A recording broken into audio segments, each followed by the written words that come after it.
Hey guys, mabuhay! I'm Ronald Dalus, and for today's video, we are going to unbox the Google Pixel 8 Pro in 2025. And just to let you know, I was able to buy this sa Shopee sa Game Extreme during their 7/7 sale or the July 7 sale. So, nabili ko siya at a very big discount. So, ginamitan ko lang siya ng mga vouchers. So, ayun nga, ang laki nung na-discount ko sa kanya. And without further ado, before natin siya i-open or i-unbox, check natin yung box niya. So as you can see here sa harap, ito yung Google logo.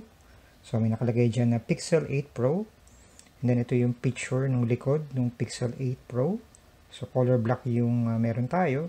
Pero available din siya sa porcelain or white.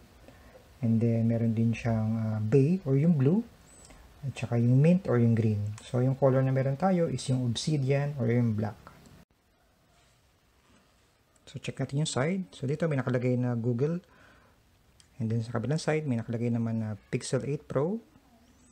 And sa ibabaw, meron siyang Google logo ulit. And then sa ilalim. And then sa likod, ito na yung tsura niya. So, may nakalagay dito, Team Pixel. So, ito yung factory seal niya.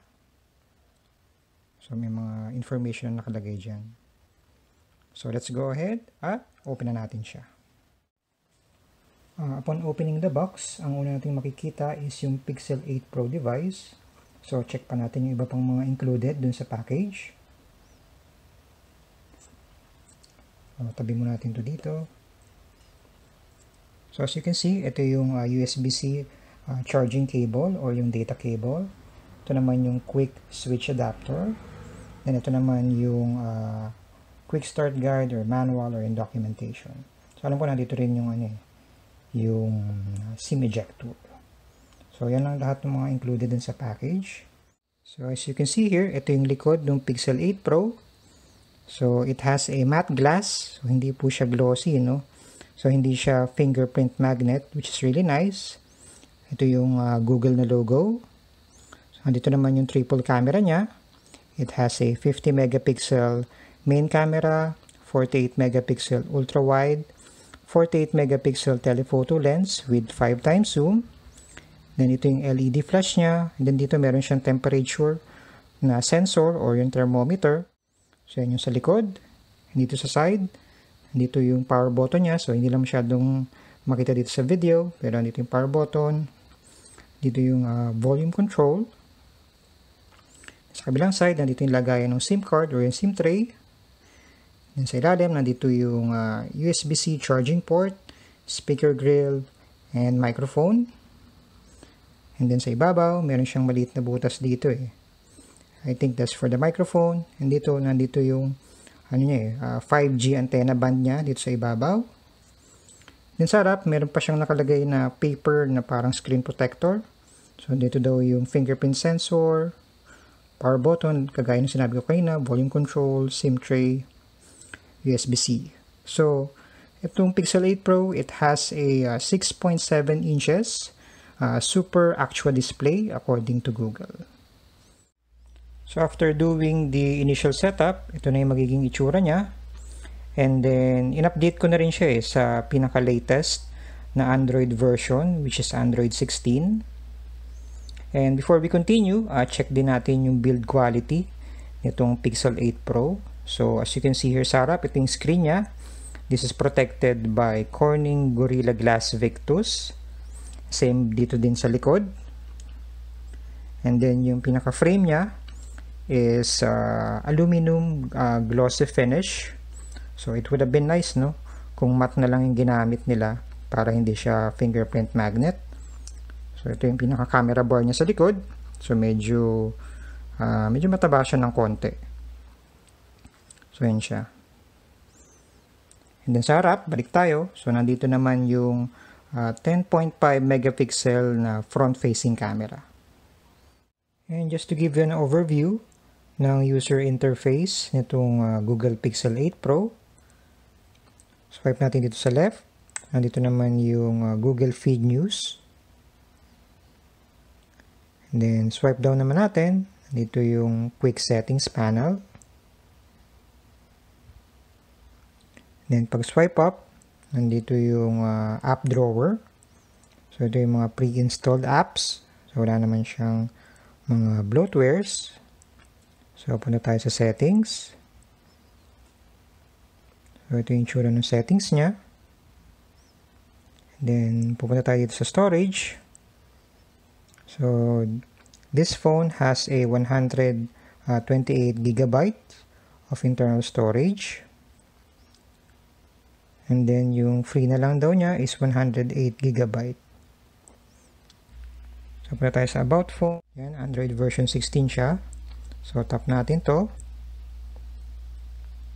May nakalagay sa kanyang ganyan.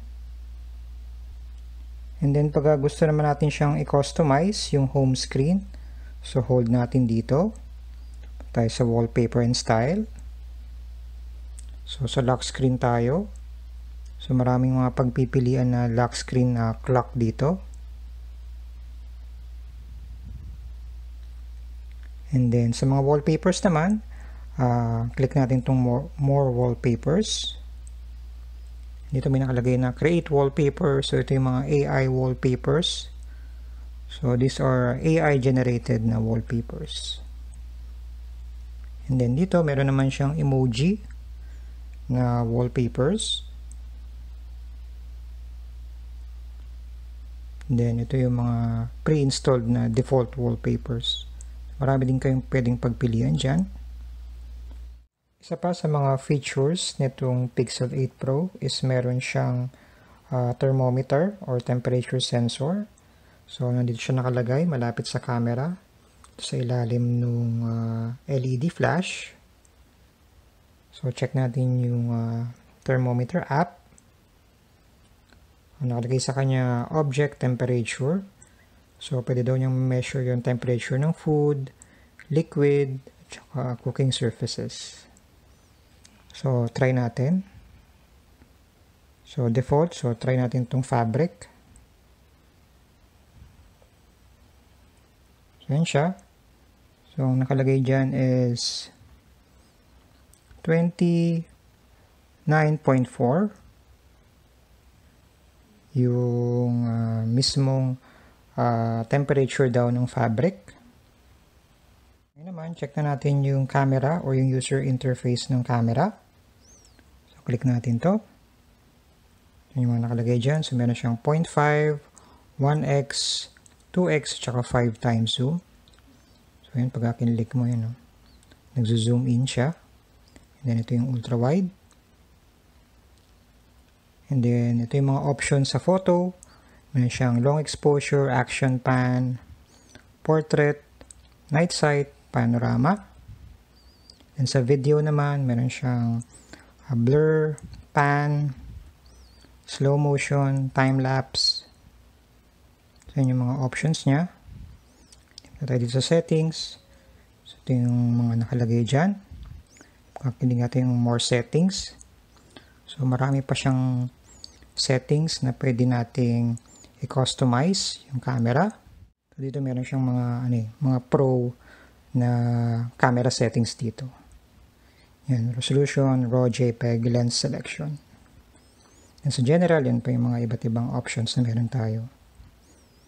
So, ang gagawin ko, I'll be taking some sample photos nitong Google Pixel 8 Pro. Then, ipapakita ko siya sa inyo.